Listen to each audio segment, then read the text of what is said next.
Yes, finally, National Senator Bridget McKenzie is in hot water this morning after charging taxpayers for flights to Tasmania on the weekend of her son's engagement party. After the party, she charged taxpayers $259 for a flight from Devonport to Melbourne. Now, that was 10 months before she did the same thing to get to his wedding, charging taxpayers $853 for that trip. Senator McKenzie says she followed all the rules. She conducted work while she was there. Luke, she says it was within the rules, but it's the old rules versus the pub test. That's what Annika Wells said.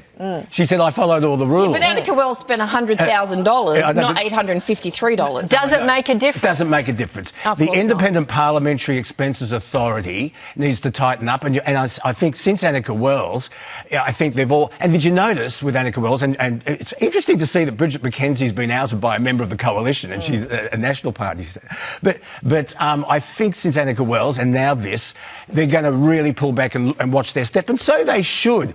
And did you notice that up until recently, politicians on both sides of the fence sort of pulled back and weren't too aggressive with attack. You know why? Because a lot of them were doing it. Oh, and absolutely. And a lot of them were doing it. Now, if I go on a business trip and my employer says, we'll cover your business expenses, and they get the credit card back, and I've had erroneous expenses left, right and centre, that's...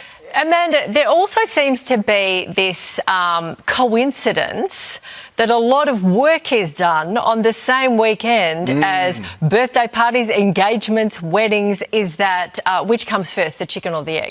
Well, we all know that, there's a wedding on that day or there's something, on that weekend, so we'll organise our meetings during that time so we can justify going, right? And they fall into that's why it falls within the rules. But what comes first? But that's right. Yes. We all know. Well, you know what? I think it's a mix of both. But what's interesting is what you said about someone from the coalition that threw her under the bus, and there's no surprises there. And that's just the character of politics or politicians these days, where they wrought the system, and the person throwing her under the bus most likely probably rorted the system themselves in some capacity.